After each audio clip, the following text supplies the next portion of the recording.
What's up guys, it's me Jeremy. So we did a video a while back about some crazy bugs that never made it into League of Legends, and in that video I said if it got a lot of positive feedback we'd make another one, and it did. So here we are, and once again we got to give a big thanks to Riot Meme, who really does a great job of just posting these bugs and sharing them amongst us and making this video possible in the first place. So definitely check him out on Twitter, and if you guys enjoyed the video, hit that like button. Let's begin.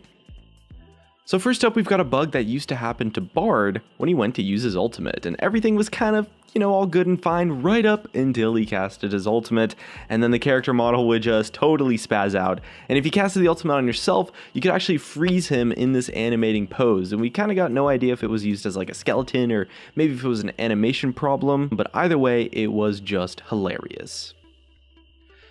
You guys out there, you probably know Ryze. He's desperate for magical power, but he's also pretty desperate to get ripped. And this bug gave us an insight into one of Ryze's exercise routines, doing lunges, and it was happening during his update. I guess it kind of just goes to show that being able to teleport is no excuse to skipping leg day. We're kind of stumbling on an accidental theme here, because next up we've got a misfortune bug where she does her best impression of Zenyatta from Overwatch. Again, it might have been a little bit of a problem with her animations or maybe just with her model, but either way, it would make her levitate and get into some pretty crazy yoga positions when she tried to recall. Honestly though, I gotta admit, that does look kinda painful.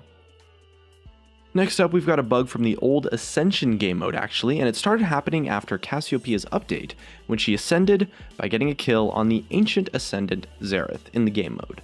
Essentially, she'd turn to stone and crumble into pieces just like in her death animation, but she would still be alive and still be able to attack people anyway.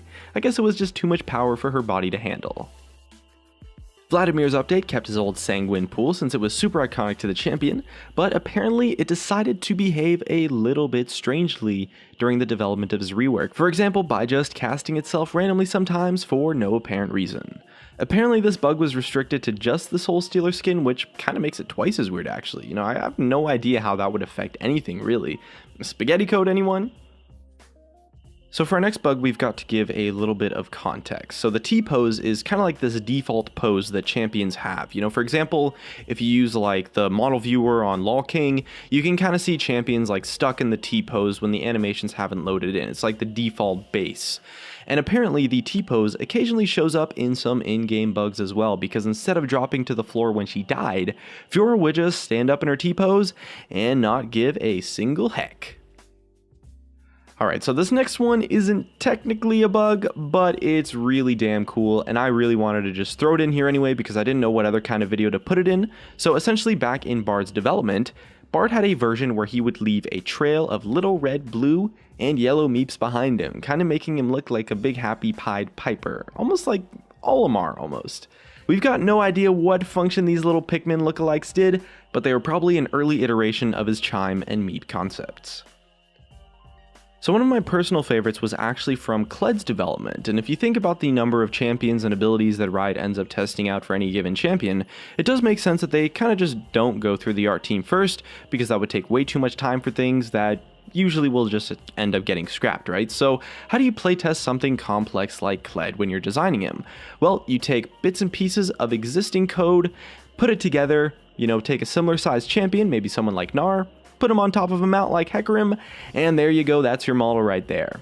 Of course, it's not a perfect solution, but it's actually a really clever way to get a proof of concept and just a working prototype, and it actually looks pretty awesome too. Now we just need an entire game mode that is champions riding other champions into the battle.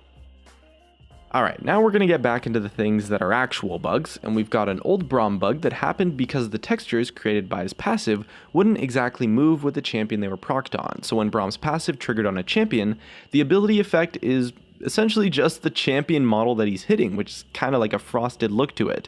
So if he stacks his passive and then stuns a champion and they move away, he leaves behind this awesome ice sculpture. Next up, we've got an Echo bug that was a little bit of a weird interaction between his time clone and Bard's magical journey. Echo's clone is pretty well behaved for the most part nowadays. He kind of just casually follows around Echo with a 4-second delay, but apparently he didn't really like the shenanigans going on inside of the magical journey, so he would just freak out and rebel if Echo went through the portal. Our next bug today features another case of the T-pose, but with a little bit of a twist. So if you went to auto attack with Kog'Maw, there was a bug during his development where Graves would just magically appear out of nowhere in his T-pose, just hanging out next to whatever you attacked.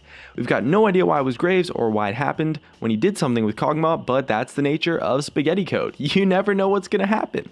Anyway, that's just about going to wrap up the video for today. You know, I really enjoy making videos like this because it's really hard to appreciate the fact that for every bug that we actually see make it into the game, there's probably about 100 bugs, maybe even more, that don't make it into the game. But that doesn't make those bugs any less cool or interesting to take a look at. So definitely leave us a comment below which one was your favorite from the video. Thanks for watching. Big thanks to the writers that made this video possible. And it looks like that's gonna be it for me. If you guys enjoyed the video, drop a like, subscribe if you want. Thanks for watching again. And of course, as always, I'll see you guys next time.